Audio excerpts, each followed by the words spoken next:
नमस्कार। लोकसभा में कार्यवाही के दौरान जम्मू कश्मीर से संबंधित 2 बिलों पे चर्चा के दौरान डीएमके सांसद सेंथिल कुमार ने एक बेहद आपत्तिजनक टिप्पणी की। वो जो उत्तरी हार्टलैंड वाले प्रदेश है वहीं पर चुनाव जीत सकती। डीएमके पार्टी है वो इंडिया जो अलायंस 26 दलों का बना है बीजेपी को चुनौती देने के लिए या एनडीए को चुनौती देने के लिए उसके वो महत्वपूर्ण पार्टनर है।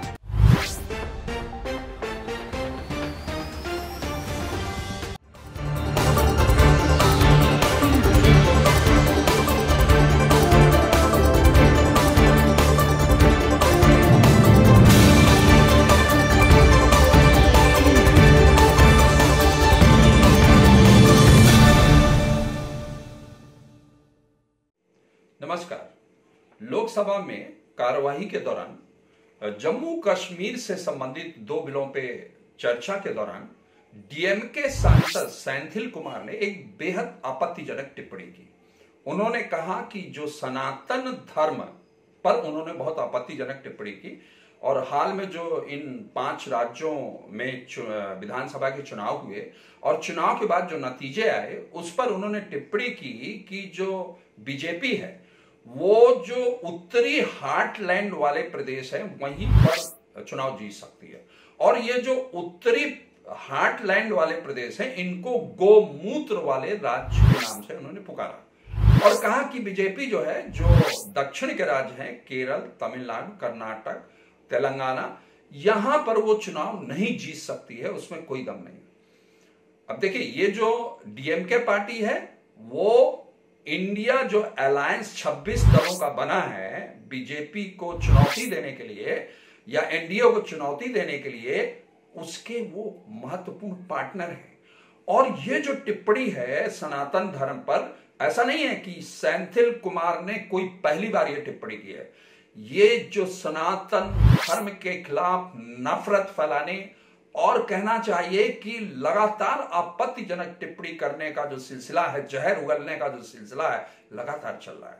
हमने देखा कि किस तरीके से जो सपा के नेता हैं स्वामी प्रसाद मौर्य, उन्होंने जो हिंदुओं का पवित्र ग्रंथ है रामचरितमानस, उसके बारे में कैसे आपत्तिजनक टिप्पणी की।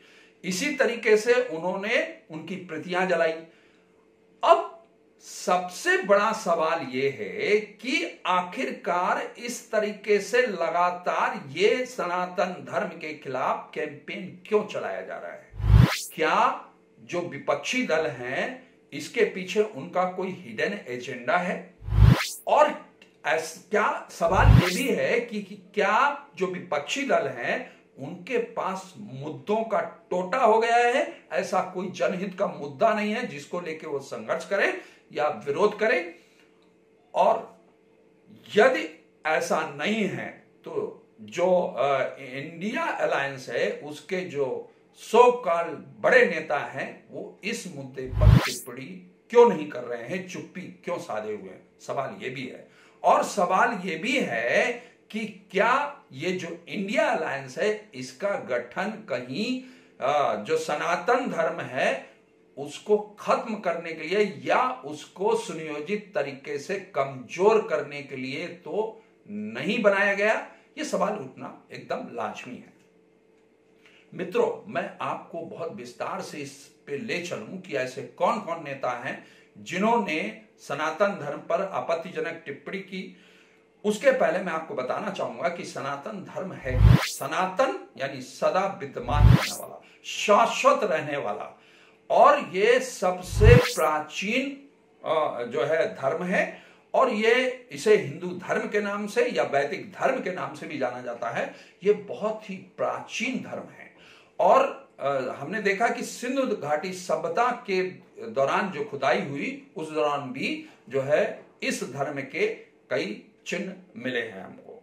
इस धर्म को प्राय 12,000 वर्ष पुराना माना जाता है, लेकिन जो हिंदुओं के प्राचीनतम पौराणिक ग्रंथ हैं उनके अनुसार ये 90,000 वर्ष से भी पुराना जो है धर्म है। मित्रों, जो सनातन धर्म को लेकर के टिप्पणी करने का मामला है या इसके खिलाफ कैंपेन चलाने का मामला है, वो बहुत ही सुनियोजित तरीके से चल रहा है। और ये कोई 1, 2, 3 नेताओं की बात नहीं है। आप देखिए पहले किस तरीके से जो है स्वामी प्रसाद मौर्य ने टिप्पणी की और उन्होंने रामचरितमानस को लेकर के जो उसकी चौपाइयां हैं, उन कुछ चौपाइयों पे आपत्तिजनक टिप्पणी की। उसके बाद रामचरितमानस की प्रतियां जलाने का कैंपेन चलाया और इसी तरीके से, और देखिए वो ये हम देख रहे हैं कि वो जो मामले हैं अदालत में पहुंच गए हैं उसकी, और अदालत ने भी इस बात को माना है कि जो है इसके लिए ये आरोपी हैं, दोषी हैं, इसलिए उनको कोई अभी राहत वहां नहीं मिली है। तो ये कुछ चीजें हैं जिनको लेकर के मैं बहुत ही जो है विस्तार से बात करूंगा और फिर मैं इसके पीछे निहितार्थ क्या है, एजेंडा क्या है, उस पर भी मैं आपसे बात करूंगा। अब देखिए जो सीपीआई के नेता हैं डी राजा, वो जो उदय निधि का बयान है जिसमें उन्होंने सनातन धर्म की तुलना जो है डेंगू, मलेरिया और कोरोना से करते हैं, उसको डी राजा सही ठहराते हैं। वो कहते हैं उदय निधि ने इसमें कोई गलत टिप्पणी नहीं की। वो कहते हैं कि ये सनातन धर्म के खिलाफ या सनातन के खिलाफ जो है वैचारिक संघर्ष है, सैद्धांतिक लड़ाई है। तर्क देखिए कितना हास्यास्पद है। और मैं आपको बताना चाहता हूं कि ये खाली डीएमके नेताओं की बात नहीं है। वो लगातार ऐसे फ्रस्ट्रेटेड और निराशापूर्ण तरीके से जो विपक्षी नेता हैं, इंडिया अलायंस के नेता हैं, वो बहुत ही फ्रस्ट्रेट हो रहे हैं और वो लगातार जो है यदि मुद्दे नहीं है तो सीधे सीधे सनातन पर हमला करो। और कुछ नेता हैं जिनके बारे में मैं आपको बताना चाहूंगा। कर्नाटक के गृह मंत्री जी परमेश्वर कहते हैं कि हिंदू धर्म का जन्म कब हुआ यही नहीं पता। अरे भाई, कम से कम सनातन धर्म और हिंदू धर्म के इतने प्राचीन पौराणिक ग्रंथ हैं, वेद हैं, पुराण हैं, उपनिषद हैं, उनको आप पढ़ लीजिए। आपको खुद पता चल जाएगा कि ये कितना शाश्वत है, कितना प्राचीन है, आपको खुद पता चल जाएगा। इसी तरीके से बिहार के जो शिक्षा मंत्री हैं वो कैसी ओछी राजनीति करते हैं। कहते हैं रामचरितमानस नफरत फैलाने वाला ग्रंथ है। किस संदर्भ में कौन सा प्रसंग लिखा गया है उसके संदर्भ को समझे बगैर, उसकी व्याख्या को समझे बगैर ये जो नेता हैं अजीब टिप्पणियां कर रहे हैं और ये वास्तव में और अधिक लोगों के बीच में नफरत फैलाने का काम कर रहे हैं। राष्ट्रीय जनता दल के नेता हैं जगदानंद सिंह, वो कहते हैं मंदिर नफरत की जमीन पर बन रहा है, यानी राम मंदिर की बात कर रहे हैं कि ये नफरत की जमीन पे बन रहा है। अब देखिए राम मंदिर का आंदोलन क्या था, राम मंदिर का किस तरीके से जो है न्यायिक पहलू है, किस तरीके से सुप्रीम कोर्ट ने उस पर अपना डिसीजन दिया, इसके बाद इस तरीके की टिप्पणियां करना, कहीं ना कहीं आप देखिए कि ये जो हमारी जुडिशरी है उसको भी ये नेता जो है चुनौती दे रहे हैं। बड़ा ही हास्यास्पद टिप्पणियां हमको देखने को मिल रही हैं। इस तरीके से जो आम आदमी पार्टी के नेता गोपाल हैं, वो कहते हैं मंदिर और कथाएं जो है शोषण का घर है। यानी जो कथाएं हैं, यानी प्राचीन जो हिंदुओं की कथाएं हैं, और ये जो मंदिर है शोषण का केंद्र है, वो घर है।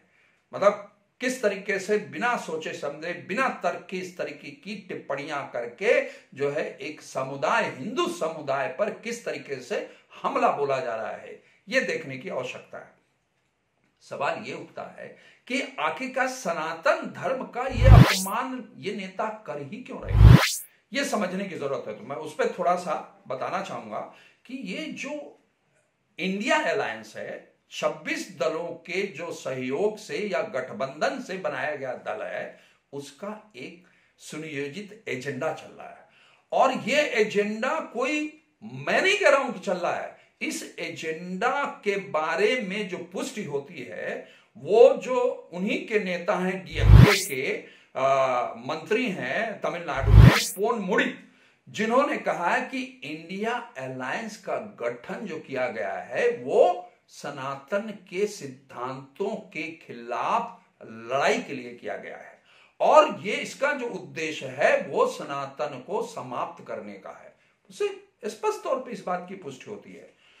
और सबसे बड़ी बात यह है कि एक तो ये निहितार्थ जो है वो बहुत स्पष्ट तौर पे हमें पता चलता है, लेकिन कई नेता ऐसे हैं जो सिर्फ सस्ती लोकप्रियता के लिए, चीप पब्लिसिटी के लिए, जो है मीडिया में हाईलाइट होने के लिए, ताकि वो चर्चा में आ सकें, इस तरीके के ओछे अतार्किक बयान जो है जारी करते हैं, और बाद में जो है जब उन्हें लगता है कि जनता बहुत उसका विरोध कर रही है तो उसके लिए क्षमा भी मांग लेते हैं। और एक चीज समझने की जरूरत है, जैसा कि मैंने पहले भी कहा कि ये जो अलायंस है, इंडिया अलायंस है, उसके पास अभी भी बहुत स्पष्ट जो है कहना चाहिए एजेंडा नहीं है। किन मुद्दों पर वो चुनाव लड़ेगा उस पर भी बहुत एक मत अभी ये सभी दल नहीं है। तो ऐसी स्थिति में देखा जाए तो जो एजेंडा है, जो मुद्दा है, उसका जबरदस्त तरीके से इंडिया अलायंस के पास टोटा है। इसके अलावा जो ऐसा लगता है इन इंडिया अलायंस के नेताओं को कि अगर वो सनातन पर लगातार और सुनियोजित तरीके से जहर उगलेंगे, हमला करेंगे, तो शायद इससे जो बीजेपी है कमजोर पड़ेगी। ऐसा भी उनकी इसके पीछे सोच है। उनको यह भी लगता है कि अगर वो लगातार इस तरीके से जो है टिप्पणी करेंगे या सनातन धर्म के खिलाफ कैंपेन चलाएंगे, तो जो हिंदुओं के बीच में या हिंदू धर्म में या हिंदू की जो जातियां, विभिन्न जातियां हैं, उनमें आपस में मतभेद पैदा हो जाएगा। जो रामचरितमानस की चौपाई को लेकर के जिस तरीके से स्वामी प्रसाद मौर्य ने टिप्पणी की, उसके पीछे उनका निहितार्थ क्या था कि मतलब किस तरीके से वो सवर्ण और जो बैकवर्ड है, जिसे अन्य पिछड़ा या पिछड़ा वर्ग कहा जाए, उनके बीच में मतभेद पैदा किया जाए, उनको डिवाइड किया जाए, और डिवाइड करके अपना एक निश्चित वोट बैंक तैयार किया जाए। इस तरीके की जो घटिया राजनीति है, उसके पीछे ये कहीं ना कहीं केंद्र है। समझने की जरूरत है किस तरीके से हम लगातार यदि सुनियोजित तरीके से इस तरीके का कैंपेन चलाएंगे, हमला करेंगे, तो शायद उनका उद्देश्य पूरा हो जाएगा। लेकिन मित्रों, मेरा कहना है कि ये सारे प्रयास करने के बावजूद मुझे ऐसा लगता है कि जो सनातन धर्म का शाप है और जो इसके खिलाफ कैंपेन चलाने वाले नेता हैं, वो उसका प्रकोप पर होना शुरू हो गया है।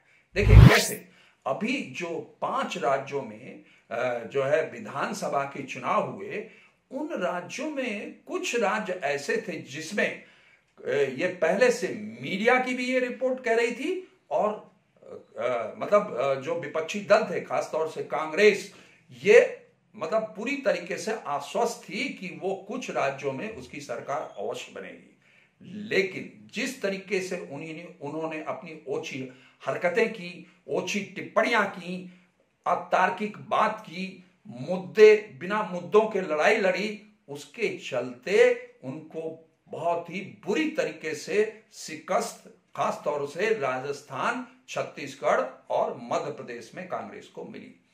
ये सनातन का शाप मिलना शुरू हो गया है। और ये भी देखिए, ये जो स्वामी प्रसाद मौर्य हैं, जिन्होंने रामचरितमानस की टिप्पणी की और उसके बाद रामचरितमानस की टिप्पणियां जलाने की बात की, फिर उन्होंने सनातन धर्म पर टिप्पणियां की, आपत्तिजनक टिप्पणियां की, तो उनकी भी मुश्किलें कम नहीं हो रही हैं। जनता तो लगातार उनका कितने मतलब कहना चाहिए कि जबरदस्त तरीके से विरोध कर रही है, और जनता ही नहीं, अदालत में भी उनको कोई राहत मिलती नहीं दिख रही है। कई ऐसे जिले हैं जहां पर उनके खिलाफ आपत्तिजनक टिप्पणी को लेकर, रामचरितमानस की प्रतियां जलाने को लेकर के मुकदमा चल रहा है, और अदालत भी जो है यह मानती है कि गलत टिप्पणी की गई है, और इस तरीके से जो हिंदुओं की आस्था, लोगों की भावनाओं के साथ खिलवाड़ किया जा रहा है, वो गलत है। और एक चीज और मैं आपको बताना चाहूंगा कि इन 5 राज्यों में चुनाव के बाद जिस तरीके से कांग्रेस को इन उत्तर भारत के 3 राज्यों में जो शिकस्त मिली है, उसके बारे में जो कांग्रेस के ही एक प्रमुख नेता हैं प्रमोद कृष्णन, उन्होंने टिप्पणी की है कि भाई ये जो गौमूत्र वाले राज्य में ही नहीं, अगर कांग्रेस इसी तरीके से सनातन पर हमला करती रही या चुप्पी साधे बैठी रही और लोग सनातन का अपमान करते रहे तो गौमूत्र वाले राज्य ही नहीं बल्कि सांड वाले जो राज्य हैं वहां भी बीजेपी जीतेगी। ये इसकी पुष्टि करता है कि किस तरीके से सनातन का शाप इन जो आपत्तिजनक टिप्पणी करने वाले सो कॉल्ड बड़े और ये जो छोटे नेता हैं या सियासत करने वाले जो सियासतदान हैं, किस तरीके से उनको शाप में लेना सनातन ने शुरू कर दिया। मित्रों, मुझे लगता है कि ये जो मैंने आज आपसे चर्चा की वो आपको चर्चा पसंद आई होगी, और यदि आपको ये मेरी बात पसंद आई तो अभी तक आपने इस चैनल को सब्सक्राइब नहीं किया है तो आप चैनल को सब्सक्राइब करें, वीडियो को लाइक करें, शेयर करें, कमेंट करें। बहुत बहुत धन्यवाद। नमस्कार।